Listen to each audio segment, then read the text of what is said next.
Hi, team. I was assigned the ethical critique. So using the case study that was presented, will share kind of my thoughts through that. One of the things that kind of stuck out to me was just the power dynamics that were kind of in play and the representation of those. The advertising agency kind of emphasized its relationship to prestigious colleges, which could potentially alienate those students that don't have access to those institutions. So students that kind of are aware of that or kind of in place or in tune with kind of their reality or situation may begin to feel inadequate, um, such as Hakeem and Kevin, who kind of maybe are already feeling marginalized and on the outside of things. Also, the agency put a lot of focus on academic performance, which as a special education teacher, I always work with my students of academics are important, but there's also more to people than just academics. And a lot of people have other strengths that they can use rather than just academics. And so students that struggle academically and have other gifts and talents um, were not considered in this as candidates for this. The dress code was kind of a big thing. I know other people spoke out about the dress code. Um, Dress code is very much based on society and culture, and what is appropriate professional dress for one is not necessarily professional dress for someone else. And so, kind of also taking into consideration people's own preferences and their comfort level. It's kind of also an individuality is something that I think also needs to be considered as well. Let's see.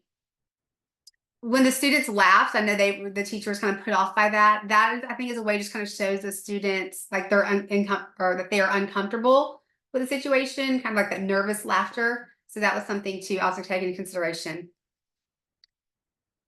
The teacher was trying to correct and give feedback to the students, but it came across much as punitive and like they were in trouble rather than something constructive. And so I think the way that she handled that situation and the tone that she possibly used changed how receptive the students were going to be to her feedback. And so I think her intentions were good, but they may not necessarily be receptive to that type of feedback.